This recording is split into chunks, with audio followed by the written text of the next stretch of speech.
Hello and welcome to Yoman's Rising Streamers podcast, the podcast dedicated to developing streamers and their rise to the top. I'm your host, Yoman21A. Today I have the honor of being joined by the Doubler, probably one of the nicest people I have met in my time of streaming so far. He was there pretty early on as I was starting to gain my Mario Kart streaming, but I don't want to spoil too much here and take any thunder away from him, so we will pass the mic on to the Doubler. How are you doing today? Hi, yo, man. Thank you so much for having me here. It's an honor to be able to share this space with you, and I appreciate you giving me this platform to talk about my streaming. I'm doing great. Awesome. I'm very excited to be able to have you on here and have you just Yeah. like you were early on in my streams, early on here in my podcast. So I guess it kind of works out, doesn't it? Yeah. All right. So how about you? Let's get started by kind of filling us in about you. So who are you? What do you stream? Where are you from? And anything else that you might want to say here at the start. Well, my name is Cameron, but on the internet I go by Doubler. My username is the_Doubler. I am from the beautiful Pacific Northwest, surrounded by trees, rain, more rain. It's always raining here. It's year round. But I stream a variety of things: indie games, puzzle games, aesthetic games. Like I really like things that just look pretty. Sometimes I do cartography. Sometimes music production once in a blue moon. But primarily, I focus my channel around racing games. I have a soft spot for the anti-gravity racing subgenre like F-Zero and Red Out and other games like it. Fast RMX, which I a speed run. I have a lot of world records in that game actually. And then most of my streaming hours go into playing Mario Kart 8 Deluxe at the competitive level with the esports team that I manage. Yeah, I'd say that sums you up pretty good there. And I know we've done quite a bit of Mario Kart racing together. I know I've watched a lot of your streams, whether you're doing that or what's that other game that the puzzle game that I watch you play every once in a while. That's a really fun one. Oh, Polarium Advance? Yeah, it's a Yes. Oh childhood my game. gosh, I love watching that. It's like therapeutic. I still need to finish it, but like I'm at the point in the campaign where the levels are just like getting genuinely difficult now, and so I needed to like take a break, but I'll come back to it. And also, I like playing Mario Kart with just people, anyone. It's so much better playing with people, and so I always like playing with somebody. Oh yeah, it's a party game, right? And Yeah, it's a social what's game. what's the party if you're not partying up with anyone? Whether that be with your friends in real life, or Wait, isn't that you're what just on a Mario Discord Party's call. for? What Isn't that what Mario Party's for? you know?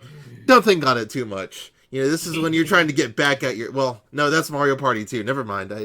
What am I saying? I've done plenty of harm in Party and Cart, The all evil alike. sinister twin. Yeah, it's always a great time to cause commotion with your friends.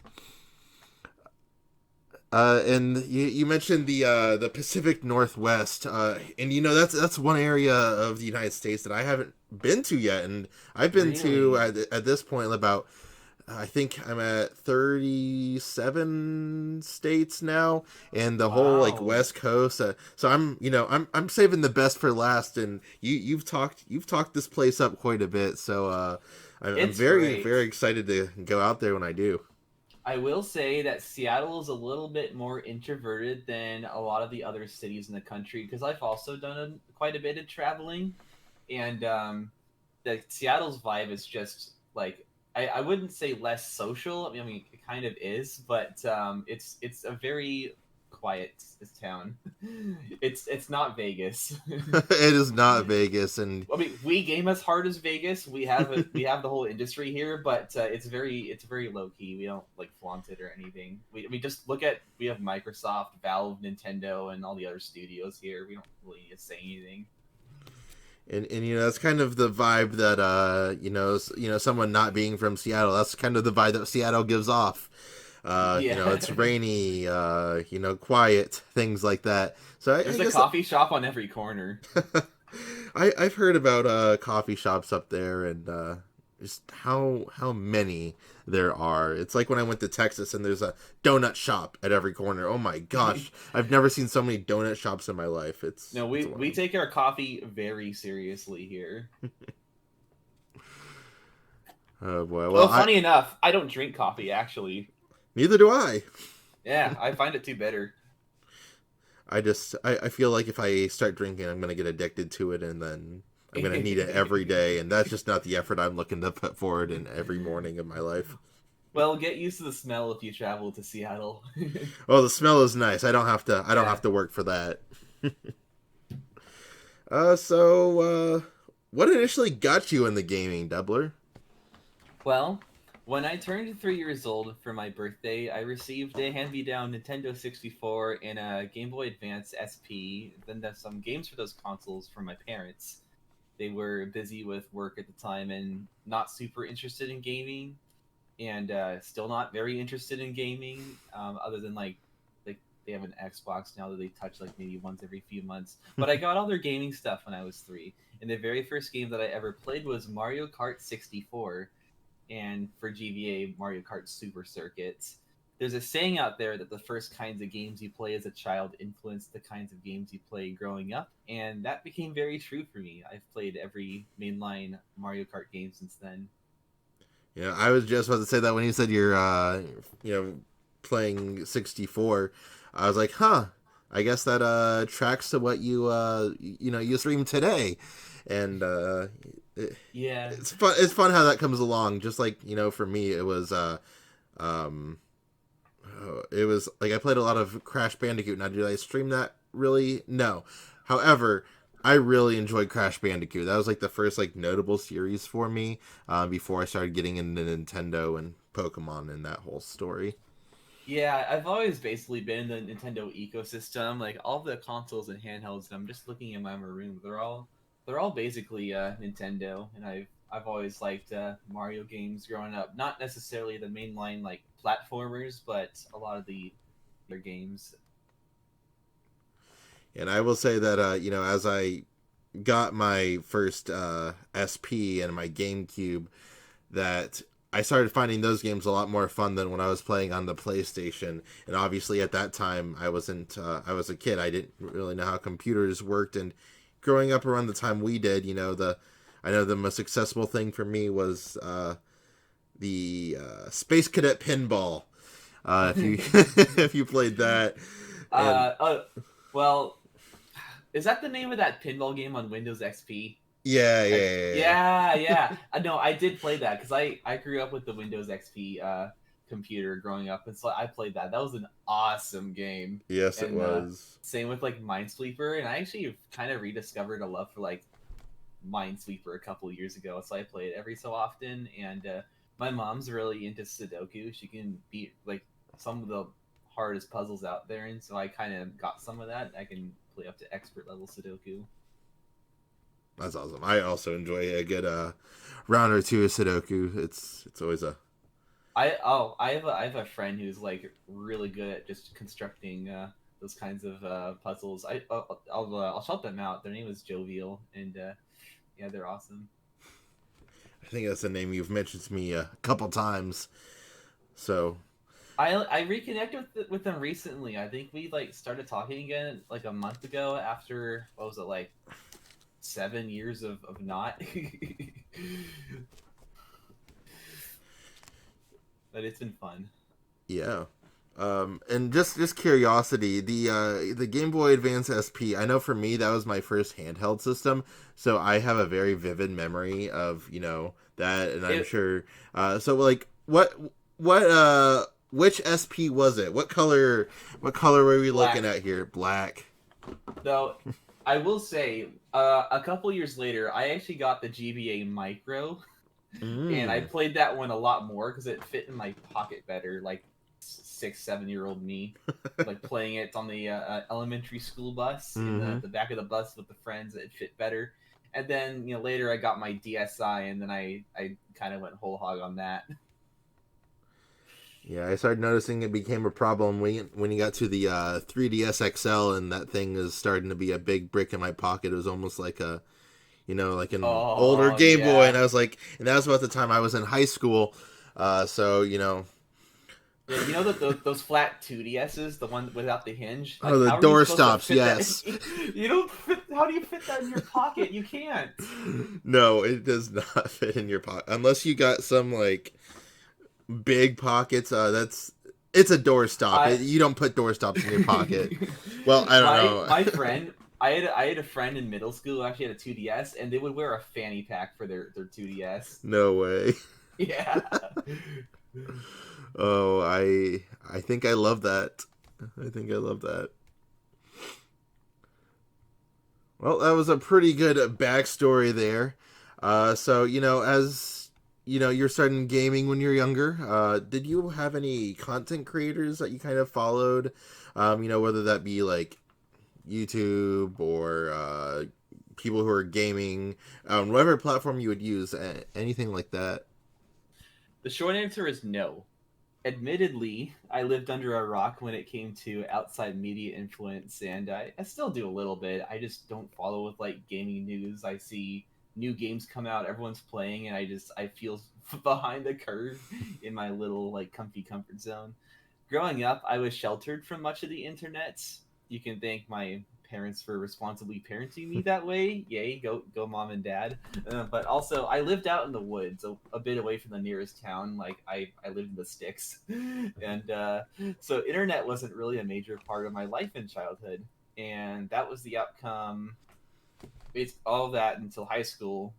I just simply never watched gaming content on the internet. I wasn't interested in watching content. I never really seeked it out, never called to me. I did watch YouTube creators, but it was primarily in like non-gaming topics such as history, geography, music, chemistry, pharmacology. To the extent that I was consuming internet culture, it was through the lens of the one website which I was active on throughout middle and high school, Noteflight, and that's a cloud-based music composition website. For anyone who doesn't know what it is, I self-taught myself how to write music on that website starting from the age of 11. And yes, I started like pretty early, but I guess in that sense, the creators that I did expose myself to were the bigger musicians on Noteflight. And I know we've had a couple discussions about all that is great about Noteflight, and for that time, for free software, The it's what we had. yeah. And The website's definitely gone downhill over the past 6 years with like it's gone very corporate, mhm. but it's where I met like a lot of my first internet friends, and I still talk with a couple of them today. And the website still works, like other than like the superficial UI surface level corporate stuff. Like Mhm. the website still writes music, and that's like still very fun. I had to stop writing music during the pandemic though. I was just so burned out, and I think like a lot of other people, I used the pandemic as an opportunity to just put my life on pause. Mhm. Yeah, and I know even in the pandemic, I wasn't writing music too much. Um, I did what I'm I getting had to back into because it. I'm looking forward to hearing some of that. Uh, but, it was. There's probably not going to be anything until the end of the year. You know how long orchestral pieces take. Oh yeah, yeah. No, Yeah. those can take some time, but whenever you have something, I'm always I'm always ears to listen to Yeah. that. Yeah, check back with me like December or something. It'll be a Christmas present. I'm looking forward to it. I don't know about Christmas, but like I don't know, maybe around that time. Who Yeah, yeah, knows? yeah. It could even be longer. You never want to like set time frames Yeah, with of that course. kind of music. That's not good. So I'll take it that growing up without a lot of internet, maybe you didn't have any of those early influences. How about later on in life? What streamers do you look up to? Have you looked up to anything like that? that early philosophy of not looking up to anyone actually really permeates how I look at Twitch today. It might surprise you, but I don't really have anyone in particular that I look up to. I've always enjoyed Twitch from a conversational angle. Most of the role model, quote unquote, big streamers out there, like the partnered ones, are just people I am simply not interested in watching because I like to talk and I like to be talked to and have the conversation, and I'm much more at home interacting with streamers I can call my peers, my friends, people who I feel comfortable striking up a conversation with. In a sense, I don't have a guiding light. I just figure out everything myself and see what works. If I see an idea or concept that resonates with me from another stream, I'll just take bits and pieces of that for myself. But for the most part, Twitch has been a very independent experience for me. Yeah, and at some point I can relate to that. I did watch a lot of content creators growing up. However, streamers, I didn't really jump on board with that right away.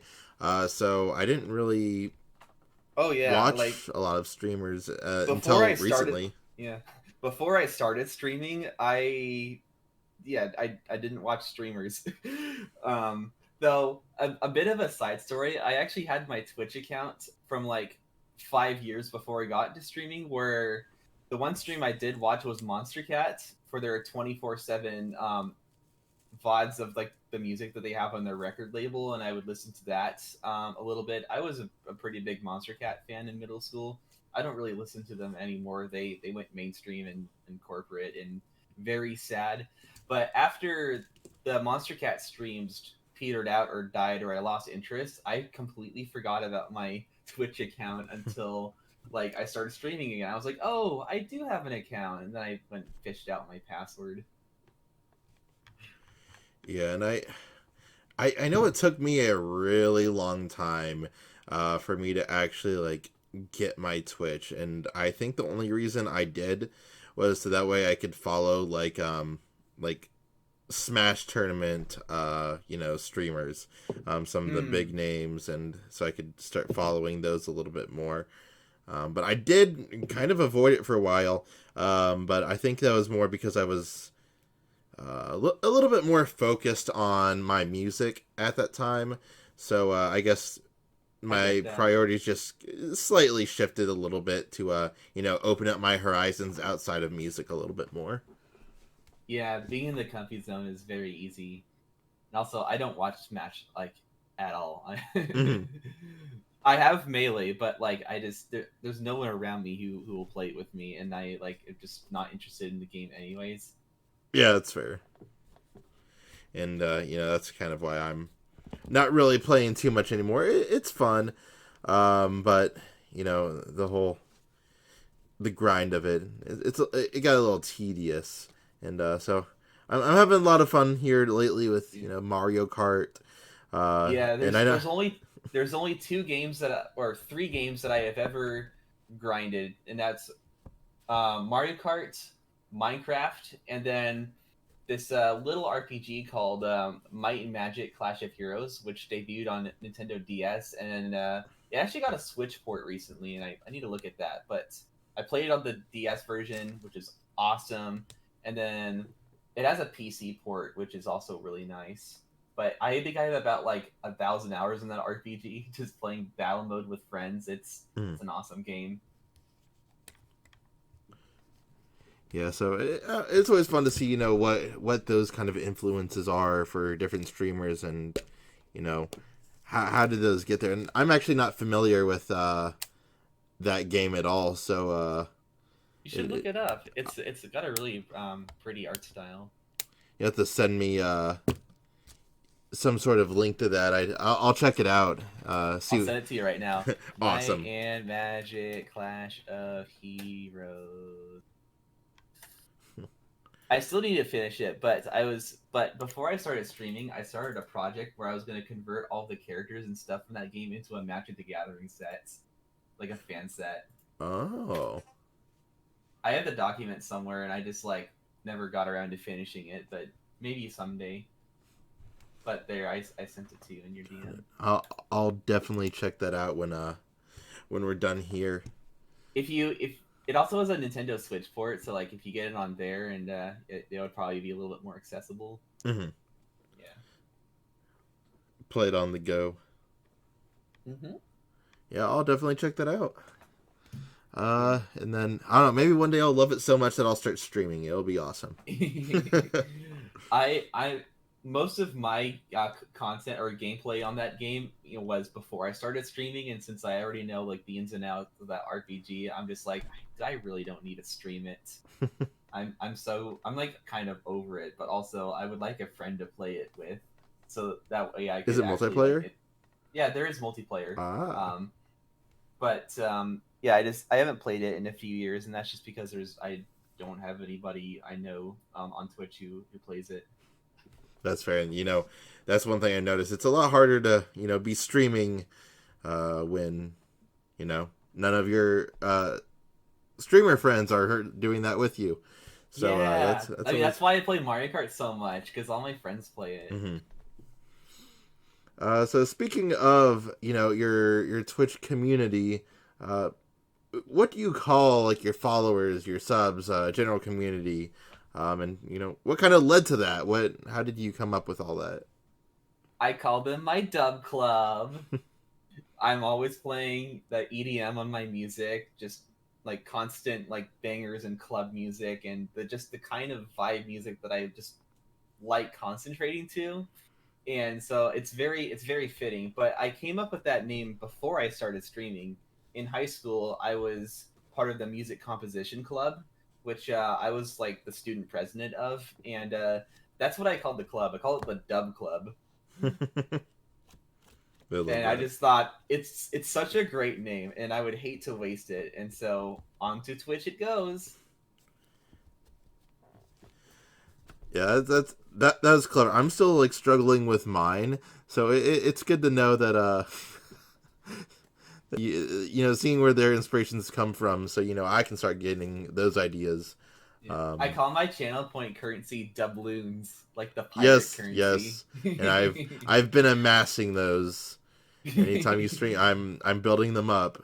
I'm waiting for that Yeah. map. So Uh, when I started doing the channel point art, because I did all of my own art for the icons, I was thinking of doing like a gold coin for the doubloons, but I was just not satisfied with the art. I had the art curse of nothing I drew looked right, so I was like, all right, just slap the mm. logo on it and call it a day.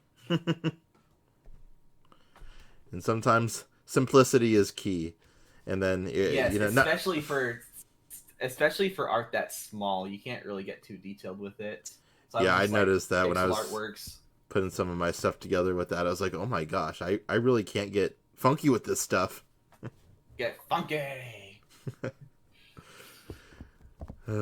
So let's I have the see. DK rap in my head now. Oh no, what have I done? DK Donkey Kong. All right. So how about as you've been streaming throughout all this time, what are some of the like most memorable moments that you've had for streaming so far? Well, my biggest one definitely has to be when I was playing the Super Mario Galaxy games. I on stream I only streamed them once, and it was like 2020, I think, summer 2020, like the pandemic starting, and I was streaming them for the first time. I had never actually 100%ed those games, and so I decided I want to. They were some of my favorite childhood games. But the very last level of Galaxy 2, the perfect run, infamous level, like absolutely brutal. It took me, what was it, 4.5 hours to beat it Oh my gosh. for the first time. Yeah, Mm-hmm. you only have one HP that entire level, and it's like just a grueling slog to get to the end. But it was an awesome experience seeing everybody stick it out with me and Mm-hmm. cheering me on, and then celebrating when I actually beat the game because it was the final level or close to it. I mean, I felt like I beat the game basically.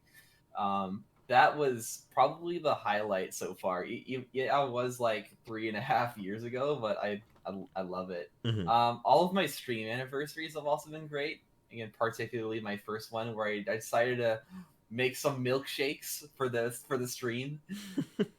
Virtual milkshakes. It was in a game called Papa's Freezeria, like old cool math game, and part of Mm-hmm. the Papa series where you make food. And they recently ported it to Steam last year, and so I've been playing it a lot and just loving it. Papa's Freezeria is such an iconic game. But I played that for my 1 year stream anniversary, and oh, if I did say it before, I've been streaming for 4.5 years. I started summer of 2019. I've been here a while. um, let's see. My next most iconic moment would have to be when I was playing Aven Colony, which is it's a city builder, and shout out to Anamon. She's one of the artists for my stream. She did my offline banner, some of my emotes, all of my panels. Just wonderful artist. She's partnered. She rated me with 127 viewers. It is to date the Oh largest rate man. I've ever gotten. It yeah. Uh, when I don't really watch her much anymore because she's Japanese language. But when I was active with that, working with her for my art, I was a really big part of that community. And when she rated me, she also rated me like I think the next day with like 90 something viewers or something insane like that. But that always stands out to me because I got a huge bump in my channel growth from that. Mm-hmm. Um, I think I guess the last moment I'm just thinking about for this interview are the launch party streams. And my launch party is a series that I do on my stream for whenever a new anti-gravity racing game comes out, and I buy it and I play it day one. So I've done it for Pacer and I've done it for Redout 2. And I played on launch day and like launch week, and I just grind out the game for 8-9 hours on stream, and they're consistently been the longest streams I've ever done because it's like I don't have the stamina to go past 9. I can't. I'm not crazy like that. Mm-hmm. Um, but yeah, fans of the series or the games that come to watch, those looking to see gameplay, like if they're thinking of buying the game, and developers, they would all come and support the stream, and it's awesome. It just kind of turns into a Q&A session while I'm playing and learning and seeing bugs and getting aggravated or just overall loving the game. The anti-gravity scene that plays those kinds of games like F-Zero, Wipeout, Redout, Ballistic NG, Grip, Fast RMX, all those people, the community behind that genre is small enough that most people know who each other are. So it felt like that whole corner of the internet came to my stream for those launch party days, and I love it. I have a sense of camaraderie with those people, and if I get the chance to do another launch party in the future, whenever there's another game in that genre that comes out, I would love to do that. I just don't know when. The genre is so small. It's like one game every 2-3 years Mm-hmm. that is like prolific enough for me to get my attention. And you mentioned in there, having developers come in and support the stream. Any stories about that are worth talking about? Um, when I was doing my Pacer launch party, I think I had like 4 developers in my stream, and they were primarily there just tending to my chat. Um, and one of them I ended up having a friendship with, and I for like the year after Pacer came out and I played it on weekends, we would get together on weekends and do like multiplayer sessions, and I would learn about the internals behind the game. And Mm-hmm. unfortunately, Pacer went through development hell, and it's very seen in the game UI that it did not have a pre-development. But one memorable moment that I had was the developer who they told me some of the details, and some of it actually was under an NDA. It was classified, and I was like, "Oops, I shouldn't have streamed that." But it was fine because the studio was dissolved anyways. Close call though. Yeah, nothing for me. Like I Yeah. didn't get any trouble over it, but I heard that that former developer ended up getting some words. Yeah, I imagine so. Those Yeah, those NDAs are pretty rough. You can get into some hot yeah, water very fast. yeah. But yeah, I don't know if I'm ever gonna stream Pacer again. The whole community for that just died. Mm-hmm. But for the year and a half that I streamed it, it was fun. Well, I'll have to make sure to catch one of your upcoming launch parties that I hopefully one of those happens at some point. I'm not aware of any games in development that I'm currently interested in, but if one comes down the road, like in a year or 2 years, I'll definitely like hype it up. I hype up these games like a lot. I want to get back into playing Redout too. I have not finished the campaign for that game. I just need to be in a mindset where I can do it because that game is fast. Oh yeah. Yeah. So I'm not too familiar with the anti-gravity racing games, unfortunately, but Yeah. There's quite a section of my stream viewers that come from that community, mhm. and so I try to cater to them every so often. So what are some challenges as you've, whether it's where you started, as you've grown where you're at now, what are some of the biggest challenges you faced along the way? I think we've kind of alluded to some of these earlier, but take that away. What are you facing as a growing streamer? My constant challenges are energy and motivation. If I had more energy, I could keep a consistent schedule. I did that for a while, and I just always felt like I didn't have the energy to fulfill that. Planning something like streaming is very inconsistent for me. I don't know how much stamina I have each day for it. Sometimes I'm busy with other things, or I just want to relax during the day. Like a lot of my streams are in the night because I can focus. Mhm. I could put a lot more effort into that side of the stream with like a bit of motivation. Like I sit down and I'm going to stream this day, and that's something I want to tackle at this point. But at some point, but I just want to be nonchalant about it. I'm not going to force myself to do it. Yeah, and I can tell you that even also from my standpoint, uh, I've over the past maybe like month or so when I've really started upping my streaming content, finding this energy and motivation like that spoke to me. I was like, some days, like, what was it? I think it was yesterday I had a stream where I was like, this is a sleepy stream. I don't really want to stream, but I set out the schedule because I said I was going to stream, so I did. It was like Sleepy Minecraft with Yoman. And so, I did sleepy Minecraft recently because my mic like ended up breaking, but it was actually right. a good thing because I had absolutely no energy to talk that Mm-hmm. night. And so I think even if the mic was working, I probably would have just muted and just blasted music like I did. Mm-hmm. And that felt really comfy. I think if I play Minecraft again, I might just do that again. Yeah, and I know it has helped, and I would say one of my biggest struggles is the times where there is interaction with your audience and then times when there's not.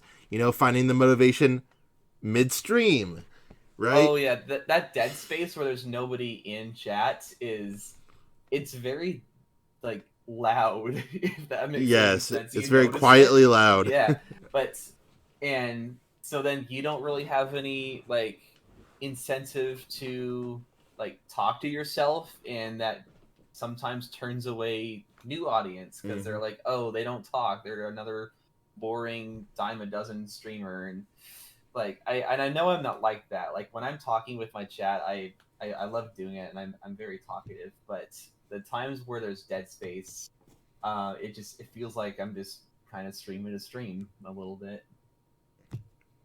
Yeah, and But it was definitely like that for the first couple months when I started streaming because obviously I had no following. I just had to rely on maybe getting picked up somewhere. But that's actually where I started getting into the mindset of actively seeking out other streamers and viewers and hanging out with them and then getting some of the kickback from that. And that's how I've approached Mario Kart, going to the hundreds of people that I've raced with.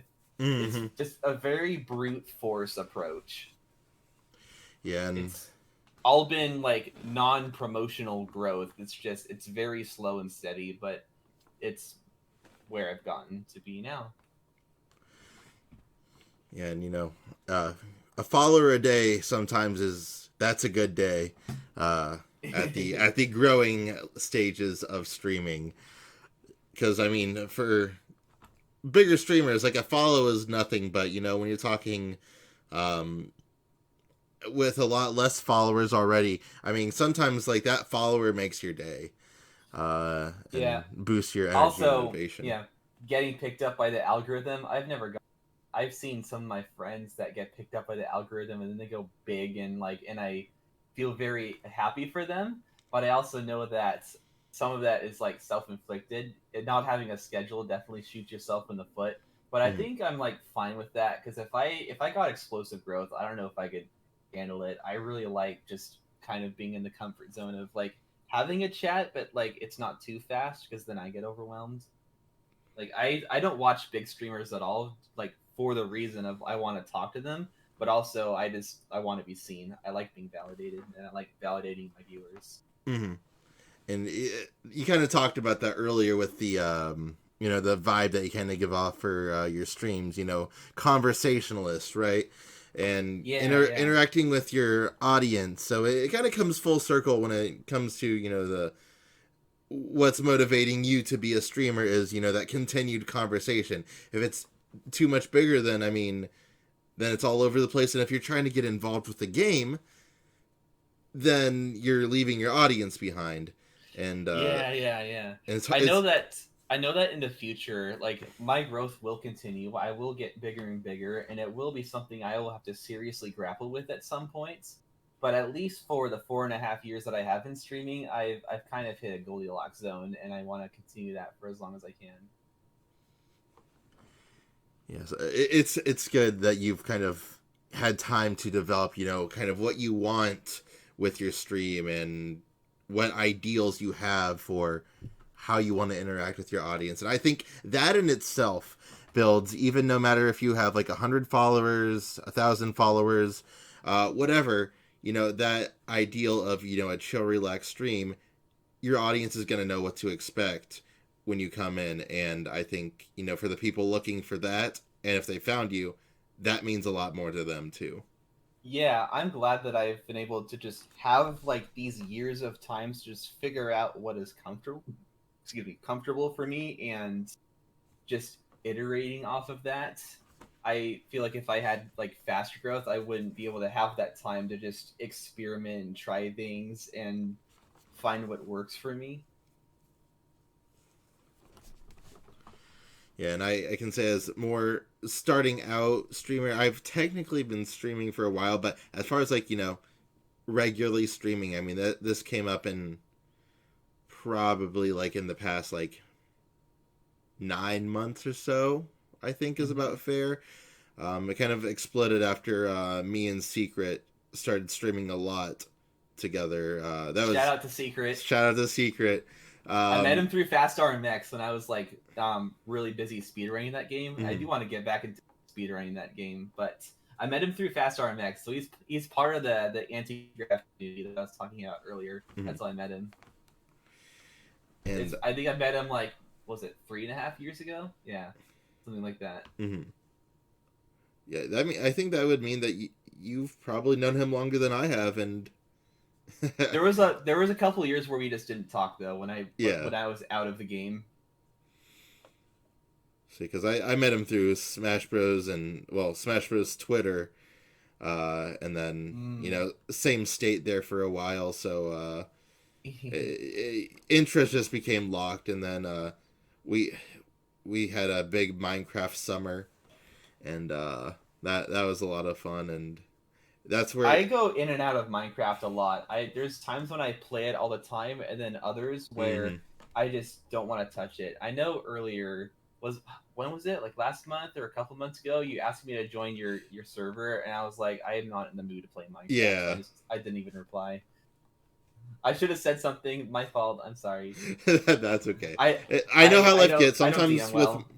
I get that. Sometimes someone will send me a message, and I'm like, I really meant to respond, but I get overwhelmed sometimes with messages. So then I'm like, ah, and then I Yeah, forget about or it. sometimes you think you respond, but it was all Yes, in your head. It was all in your head. it was just a dream. Oh, Inception. I swear I messaged you back. No, you didn't. Like, it's that hurts me sometimes. Like at even in my job, Yeah, I'm like, I swear I sent an email back. You didn't send me an email. Oh, yeah. Yeah, you feel totally gaslighted about it. Yeah. It's a struggle. And Well. I always forget that too when I'm talking with other people in DM and I say something and then they don't reply back and I get scared that like maybe they didn't look at it and I'm just Mhm, like please look at it and then they say oh I forgot to reply or like they replied in their head. mhm. Yeah, it's it's something I have to kind of double think about because first I'm like, oh no, they hate me, and I'm like, no, they probably don't hate you. They just probably have That is their so own life. real. They aren't That here is just so to serve real. you. They have their own things they need to deal with. I'm like, okay, okay, we're Yeah. good now. But I was I freaking have out to for a remind second. myself I have to remind myself that I am not entitled to anybody's time. And that the time that that I give to others or they give to me is like it's special. It's taken out of their life, and I respect Mhm. that. All right, so kind of speaking of some of those struggles, you know, what do you wish you knew before you started streaming? Honestly, I would tell myself to not feel pressure streaming popular games. Cutting my own mold with the games that I enjoy is much more of my pace. Up until I reached affiliate and got a good capture card, I felt like I needed to at least be marginally mainstream to grow my channel, and so that's why I played Magic the Gathering so much when I started my channel. It was basically all I played for like the first 7 months of my stream, uh, along with some other stuff too. But I really wish I hadn't have done that because it actually burned me out from Magic, and I haven't really touched the game since. I just lost all my enjoyment from it. But I've always been confident with my public projection and being kind to the people on my stream and my community. But the confidence with my content selection took a little while to grow in. So that's what I would have done differently. And what are some of those games that kind of got you out of that bubble that really put Um, you out there? when I got my good capture card and I could finally touch the Nintendo Switch games more frequently, so Mario Kart and Fast RMX basically. Mhm. Like, yeah, Mario Kart's kind of mainstream, but also it's comfort zone for me since I've played it my whole life. So at that point, I just realized I was having fun playing the games that I felt like I wanted to play versus the games that got me viewers. And there was definitely a whiplash where the community had been expecting me to play Magic for a long time, and then suddenly there were no Magic streams, and I did lose some followers from that. But overall, I was in a much better place mentally. Yeah, and I feel like as you stream for more and more time, you come to realize that you know you might not always realize how many games you go through in a year until you start streaming them, and then you every time you're clicking off the category, putting on a new one, you're like, oh man, I'm really going through games. And I mean, for me right now, it's Rocket League. I haven't touched Rocket League, but that's what I did a good majority of my summer. If it wasn't Minecraft, it was Rocket League.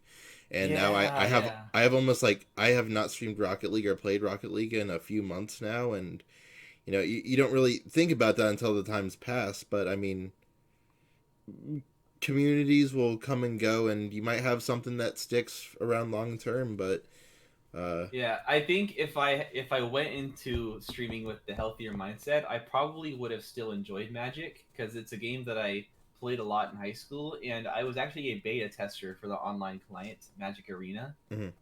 Um, and my account, I mean, I haven't touched it in years, but my account still has like all of the beta tester goodies on it and stuff, and it would be fun to get back into that, but I think like it's still a little bit too raw for me with the just the memories of burnout.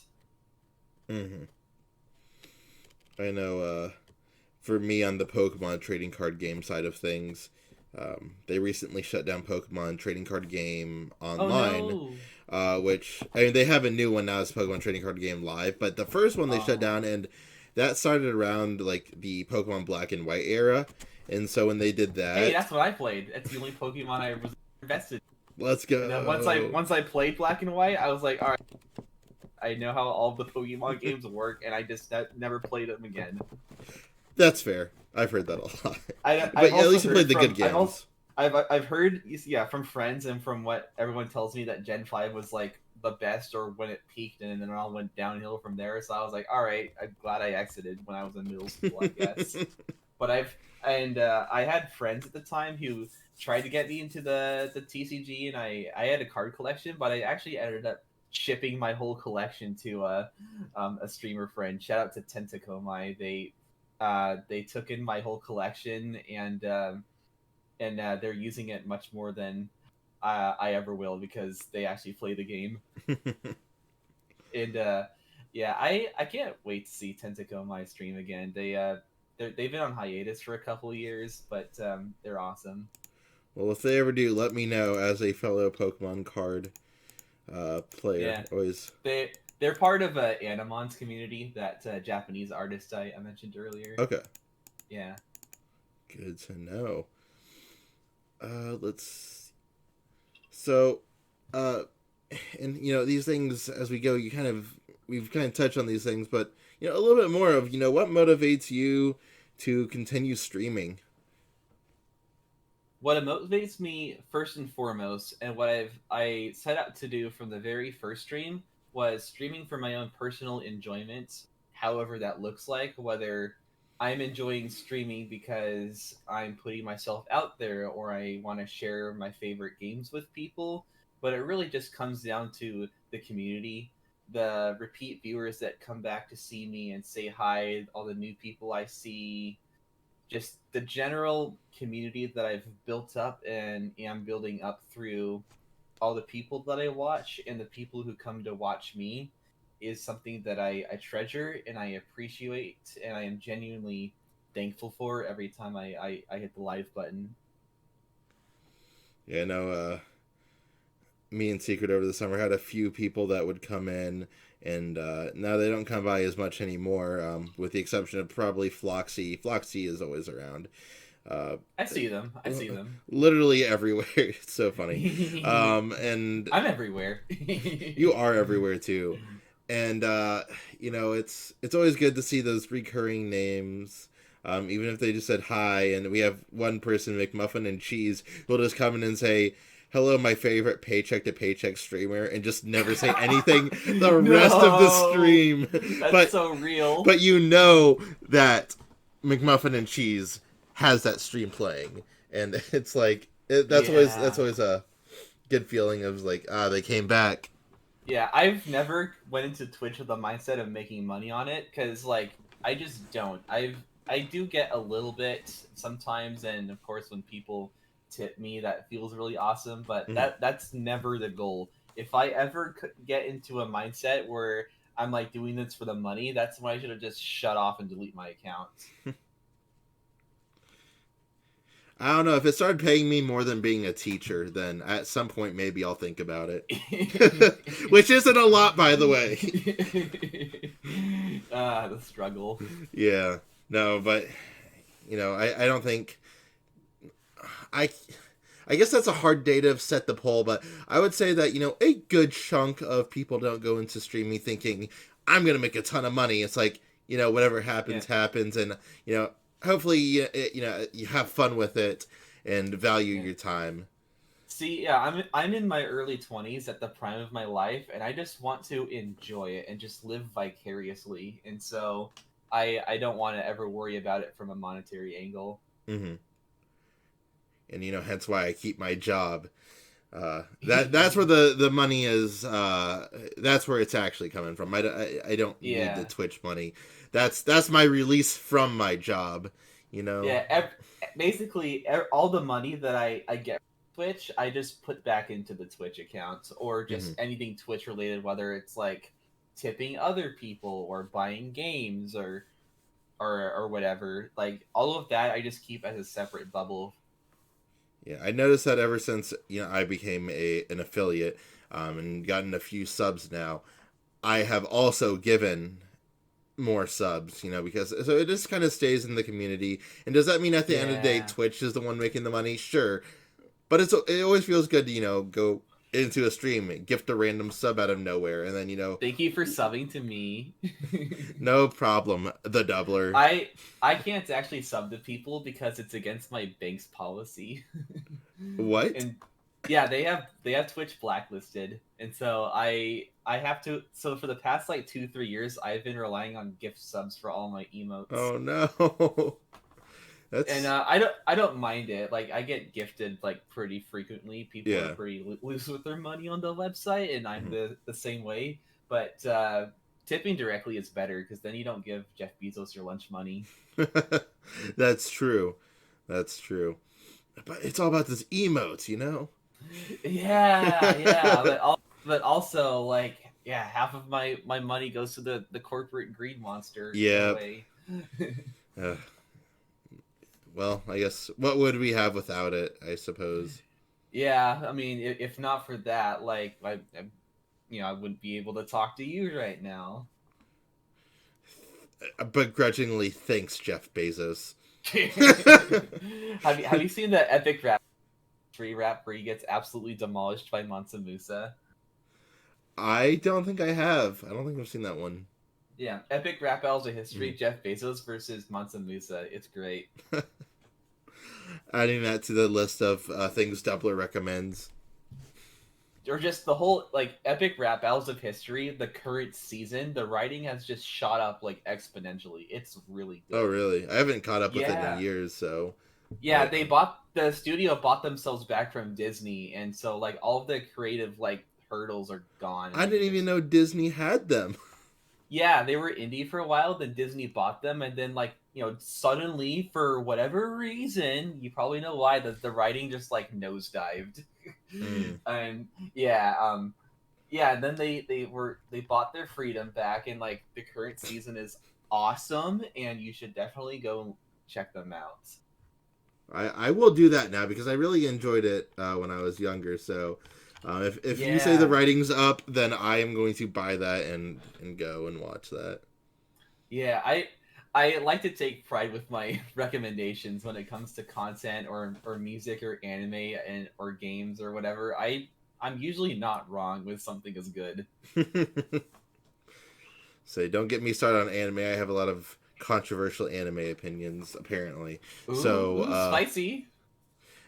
apparently I'm the king of bad opinions. So that's a whole Aw. nother day. But It wasn't a bad opinion for you to get me for what?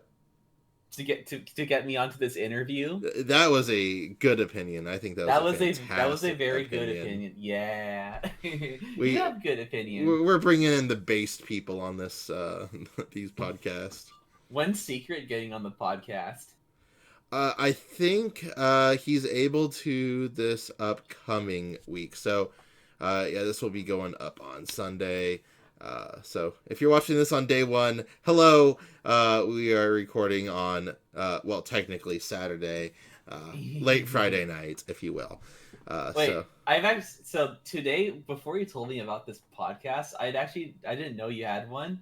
Am I your first? For this technically my interview? second, if Oh, you your count me as second. my first. Okay, well, guests. I'm talking about guests. Yes, you'd be my first guest. Yay! Yay! So doubler That W. makes me very honored. I am so yeah. That makes me like very fluttery in my heart. The doubler flutter. The flutterer. The flutter. Oh, we had the same That's idea. crazy. So, who are some people? So for me, I would say that you probably have helped me grow stream. So who are some people that You're you would? welcome. Thank you. Who are some people over time now through all these years that have helped you in one way or another? I mean, it can really be anything that has helped you, whether it's someone supporting your streams, supporting just gaming in general. Who are the people that who helped you get here? All right, this section will be quite long. First, just general shout out to everyone who comes and watches me. The Dub Club, like you guys are awesome. But for naming specific people, I'm gonna do this in chronological order, because it's easier for me this way. And so I'm going to start with the person who actually got me into streaming, Tony Cave Plays underscore. Tony is an IRL friend of my family, and the person who brought me into streaming. He built my PC, and he showed me how to use the website for streaming. And nothing could have ever started without him and his expertise. It's been a while since he last streamed, since he got married and had a child. Congrats to him, like woo! But yeah, as the first one who encouraged me to step into this world, Tony deserves my utmost appreciation.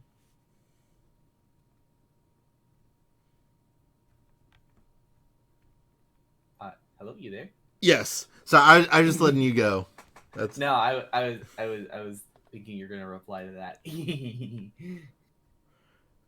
nope. I don't think I have anything for that Oh, one. okay. Oh, do you just want me to just Yeah, like yeah. Just go through. Just go through. go to the end? Okay, all right. Okay.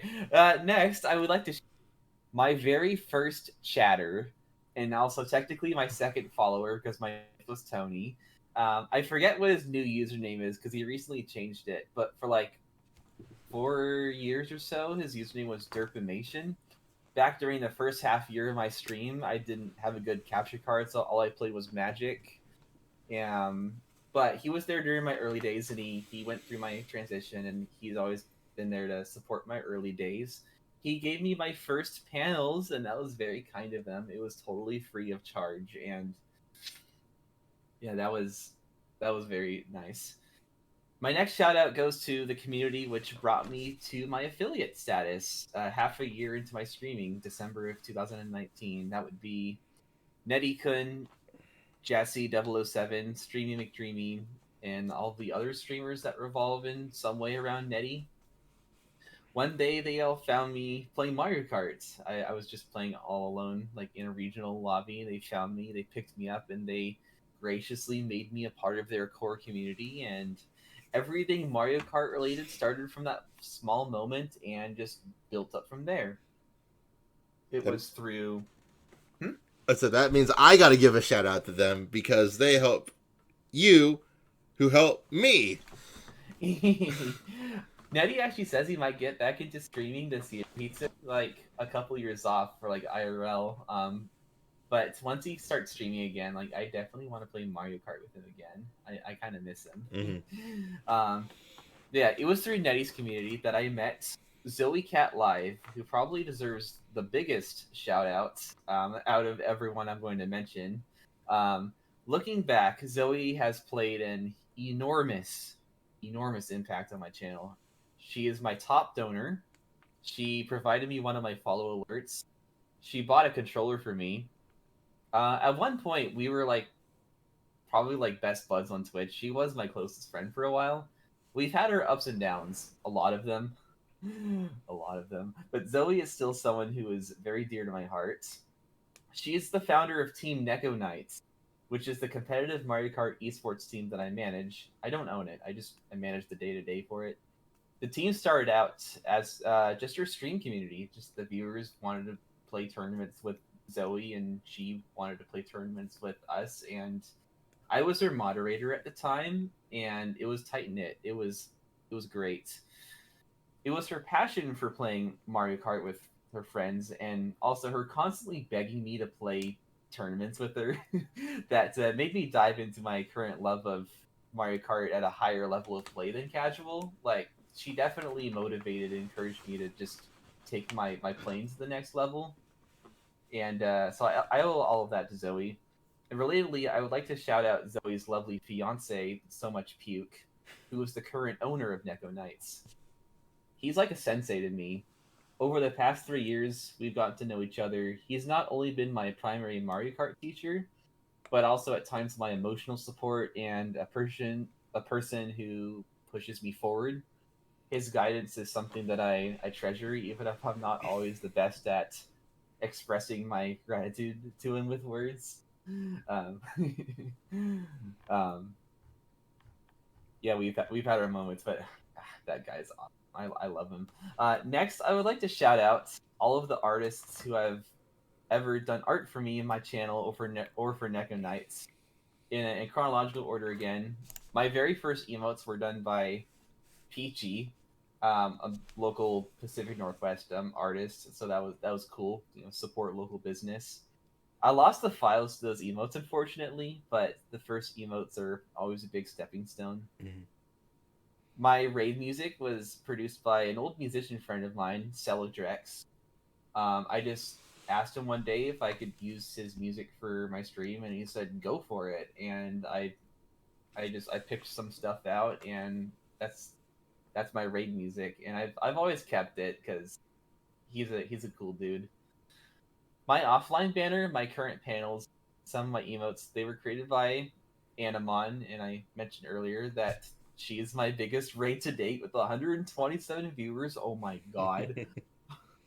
And it's yeah, for the time I was active in her community, it was a little bit of a struggle because of the language barrier. Like she's bilingual, but most of her community speaks Japanese, and I do have to give a shout out to all of my Japanese viewers who come and watch me, even if they don't understand what I'm saying. They follow me and they stick around, and I like hanging out with them. And if I had the time and just the emotional space, I would definitely get around to learning the language at some point in the future, like just for them. Um, my sub badges and sub flares were made by Hiki Rinko. He was another Japanese artist, part of that community. Most of my Discord emotes for my server were made by Esanks, Isa. She's very awesome. I actually rated her like yesterday, funny enough. Um, but my Stinger Stinger transition. I'm sorry, I'm like reading off of prompts because this is so long. um, my Stinger transition was made by Poddlesley. She made it for me for a Secret Santa event, and I went and made something for somebody else, and it's awesome. I don't use it often enough because I like doing other things, but I always have it around. It's a great transition. The icon that I'm using for this interview is made by Pamu, my favorite French streamer. It's fun. She's fun. My current Discord profile picture was made by Kivotin for their affiliate celebration, and he was also a prolific artist for Neko Knights who makes all of the team cats, the cat emotes, the stickers, and Secret actually has one. He said he was going to make it his profile status, and I don't think he has yet. um, but yeah, Kivo is a very kind soul. And then I saved the best artist for last, the person who has made most of my current emotes, some Discord emotes, countless art pieces for Neko Knights, someone whose companionship and camaraderie I have genuinely enjoyed for the past couple years. Summer Origins. She is without a doubt probably the most laid back, easiest artist I have ever worked with, and her portfolio is very impressive. I can ask her to draw in basically any art style or emotion, and she delivers beautiful work. And I enjoy also watching her stream, her VTuber. It's very relaxing. I don't think I'd be nearly as confident in my channel art direction today if I hadn't had met Summer. And my last shout out is for the streamer and friend who probably makes me feel the most home on this website, and the person I look most forward to seeing their streams every day, and that would be Miyako Astra. I have a habit of jumping around a million streams and building this gigantic web of people I like saying hi to and hanging out with for a while, which is like fine, it's awesome, it's how I've built myself up. But there was nowhere in particular I was glued to, and I felt like I was missing that core aspect of Twitch, just having somebody that you can just be a fan of. And Miyako's stream is probably the first stream where I actually look at the stream schedule and I plan some of my on watching her, and I'm finally able to just live that awesome fan viewer life of like just cheering somebody on, and it feels amazing. And I wish her all the success in the world. And she's very close to 100 followers. Go follow her, build her up, and yeah, I saved the best for last, probably. Yeah, and I can say on account of Miyako as well. For the times I've been in her streams, it's always been a fun like watch. So Yeah, I would and I'm also like, recommend I'm like, Miyako I'm Astra. like, yeah, I'm like always there too. I might as well just be part of stream at this point. Yeah, the sideshow. Actually, not the show at all. The show was entirely Miyako.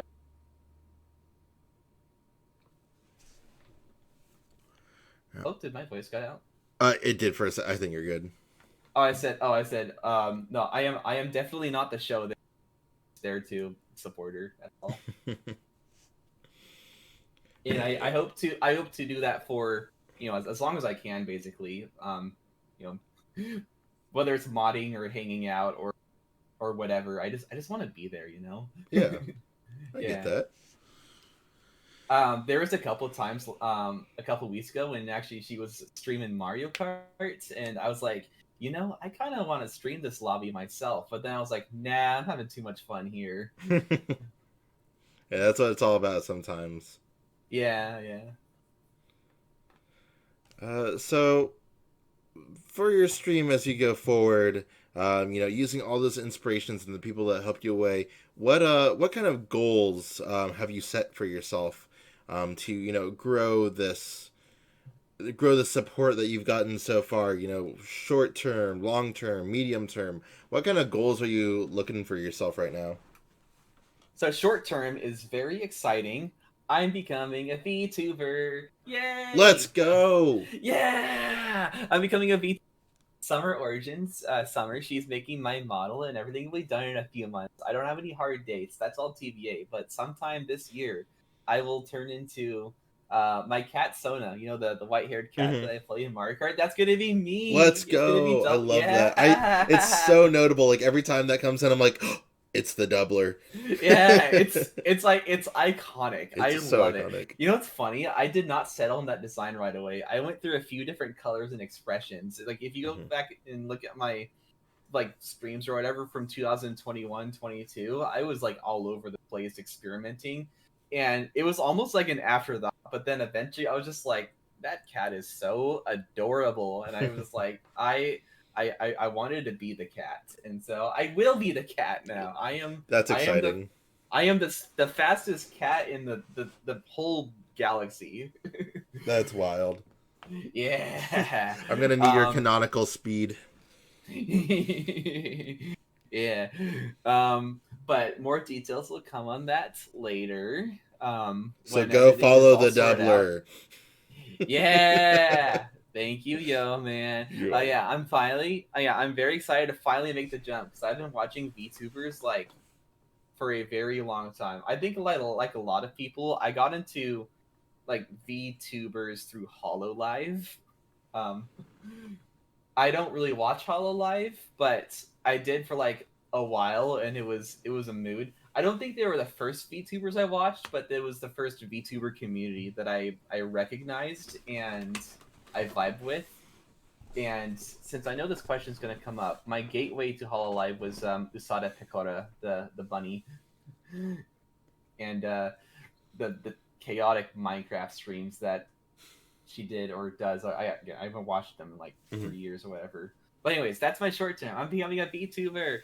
Medium term, I want to upgrade my PC so I can play at more powerful graphical settings. Because for a lot of the anti-grav racing games, I have to play at really low settings while I'm streaming, or it just all kind of like burns out and nothing works. Mhm. And I would like a better PC. Like mine's already the one that Tony built with me, but at some point I do need to upgrade, and that's medium term once I have some money saved up for that. But long term, my goal will always be the same. It has been the same from the very beginning. It is personal enjoyment over streaming for any kind of growth metrics. I've always treated streaming as putting myself first and then being selfless for everyone else, and I Mhm. I will continue doing that until the very end. Yeah, that response is just very like altogether very doubler, and Really? and it is it's very reassuring to you know um as someone who enjoys putting your stream on and listen even when I have like 4 streams going because like you said, I'm gaining this bigger web of streamers, and so like it's not uncommon for me to have a night where I'm like trying to like type in 4 different like Twitch chats. I Well, still cannot do I that. myself am streaming. I'm like, sorry, stream, give me a second. I need to go make sure everyone is said hi to, and then so I mean, I but can't do that. it's nice to see that, and um, being very yourself for the community. I just thought that was a very doubler response, and I do mean that in a very positive light. Thank you. Yeah, I say it on my stream a lot too. Like if I'm not enjoying streaming, I won't do it. I've gone a couple months without it sometimes, and that's just me enjoying my life just away from the internet. And I know when summer hits, I'm going to be really busy, so I know there's going to be a lot less streaming then. But I do it when I can. Yeah, it's all you can do, really. But we have fun. We sure have fun. Of course, of course. So if you had to pick one game out of everything you've ever streamed, what would be your favorite game to stream? Well, if we're just looking from a content perspective, like that basically changes every day. I could pick like a whole bunch of different things depending on my tastes and preferences, but it has to be Mario Kart. Just for the community and friends that I've built with the game, like I will never like not enjoy it. It will always be like my comfort and home game when I'm just looking to like play with people. Mm-hmm. And I enjoy that aspect of Mario Kart a lot more than like the medium of the game. It's what it's built for me. And I'll say compared to Smash Bros. And I guess a Pokemon trading card game is kind of chill, but like the Mario Kart community, for the small part I've been part of it, has just been fun. And anytime I stream Mario Kart, it's just fun. Even if I'm like doing awful, I'm having fun while I'm doing it. I will say there are certain subsections of the Mario Kart community that is like not super desirable, but generally the people that I interact with all know that and they stay away from them. And every community is going to have that, so I mean, you can't really get away from it. Of course. But there's definitely something special about that Mario Kart community that's very welcoming. I met some of them IRL when I went to PAX last year. What Team Trivial and Outers? Shout out to all of them: Triv, Flurry, Schism, Dom, Coronin, not part of the team but part of the community.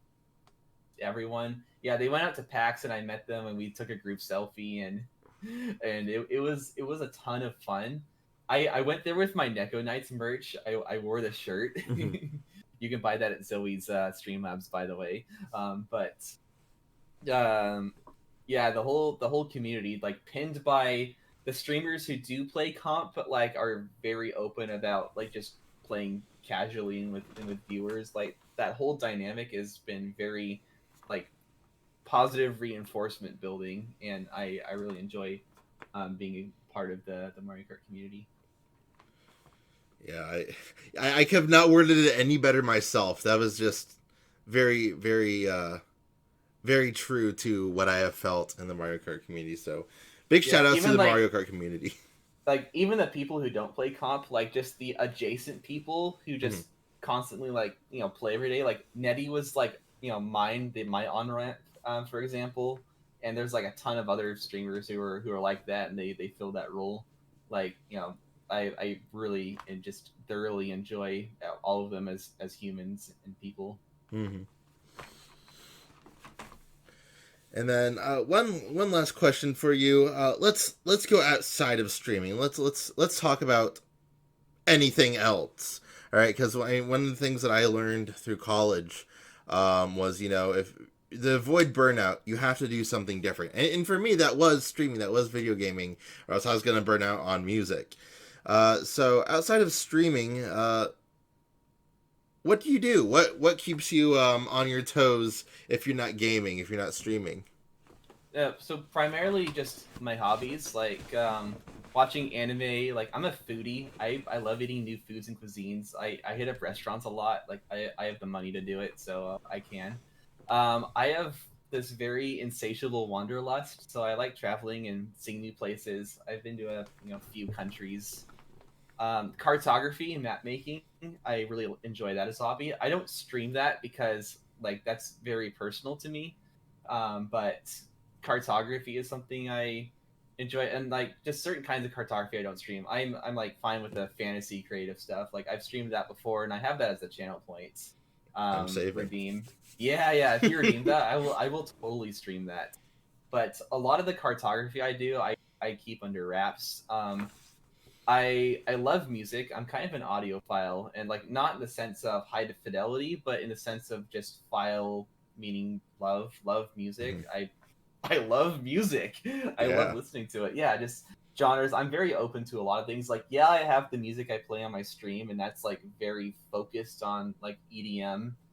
But I listen to a wide variety of stuff. I'm very open to experimenting, and I ask others for their music like all the time, and I listen to that, and I do respond back to people when they give me their artists. I like hiking, walking, biking, um kind of related to like what I've done for a job, but I like making spreadsheets, analytics, graphics, graphic design.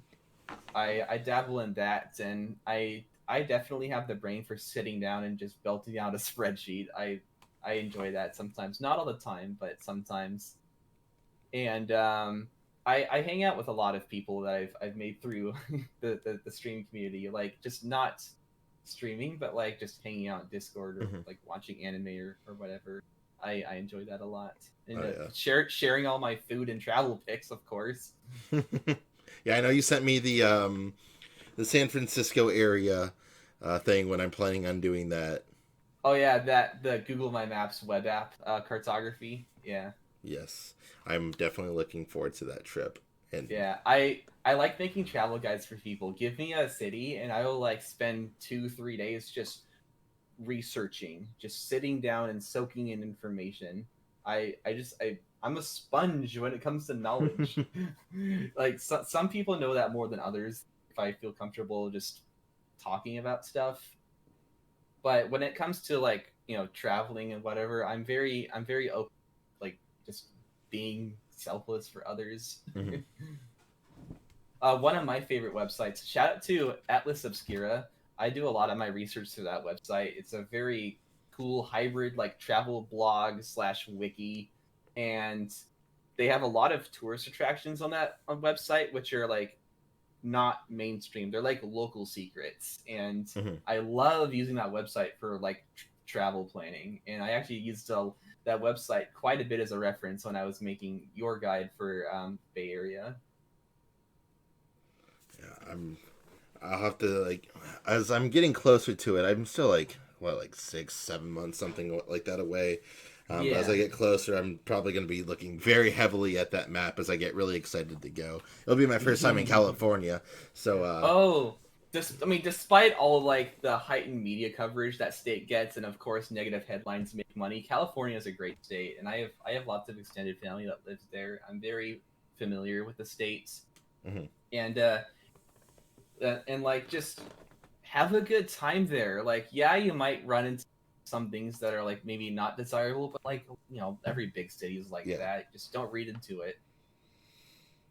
yeah. I'm Like it, you were saying earlier, like yeah, Oakland gets shat on for like its crime or whatever, but like the crime rates are like in line with the rest of the state. I don't yeah. know why. Yeah. Yeah, it's just whatever is circulating around whatever groups you're in. It's like, oh, this place is awful, and it's like Yeah, it's yeah. I probably mean, not that different, like unless. even in Pacific Northwest circles, for example, like Seattle and same way where people like to shit on them for a variety of reasons, and Portland is like a place where a lot of like protest activity happens, but that's part of the city's history for 100 years. Mhm. So like if you're not familiar with it, it might seem jarring or whatever. Not everyone's a city person, Yeah, and that's okay. yeah, yeah. Of course, of course. I And I'm kind of both. Like I love my city life, but being surrounded by trees, I love the trees. Hmm. As I am the Lorax, I speak for the trees.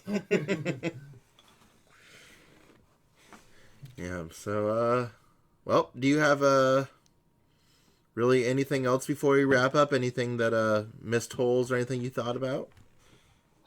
Nothing's coming to me now. I mean, later I'll definitely like, oh shoot, I forgot to say that. But that's not me right now. That's like the me in like 2 days or whatever. Yeah, read the bio. We'll keep you updated. And then I will be asking Doubler, some of the people that he shouted out, put some links down. If you're watching on YouTube, we'll put some links down in the description. If you're listening on Spotify, well, you can go follow us. There You will can be go. quite a bit. I said a lot of people. There are a lot of people, but I can guarantee you, if it was just a small sample that I knew, Oh, they are all yeah. great. Some great people.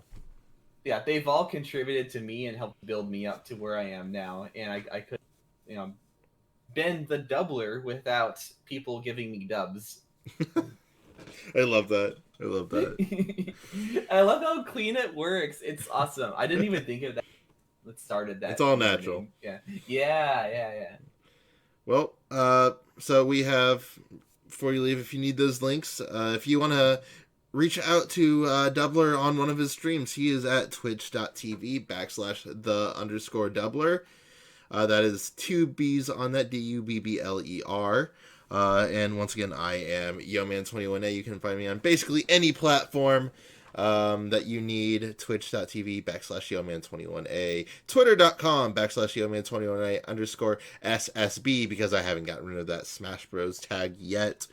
Or if you're not on YouTube yet, make sure you go to youtube.com/yoman21a and see the great visuals of not only me holding a Baja Blast, but also the Doubler's art that he had made by, who was that again? Pamu, my favorite French. Yes. So we'll definitely make sure to include them in there as well. Well, hey, Doubler, thanks for joining me. Tonight. It was nice sitting down and talking with you, about your history and where you're at now. Yeah, thank you for having me on there. It's a pleasure to talk to you, and it was a lot of fun to be able to do this. Yeah, and it's something, we're looking forward to growing. So please, make sure to take some time to go follow all of the wonderful creators that were mentioned today. I think that's all I got. And follow the people who you will see next week. Yes, and the week after, and Mm-hmm. we'll have a lot of base people on here, I promise. First and foremostly, support Yoman, because he is the man. Yes, thank you, and we will always welcome you to the Blast Zone. So after you've taken your time to do that, make sure to support your rising streamers, whether they're on here or not. Always be on the lookout for new young minds to bring into our Twitch community, especially if they're Mario Kart. Apparently, we like a lot of Mario Kart people, so keep bringing those people in. I'm kind of to blame. Thanks, Doubler. Well, take care and happy streaming. See you next week. See ya. Bye-bye.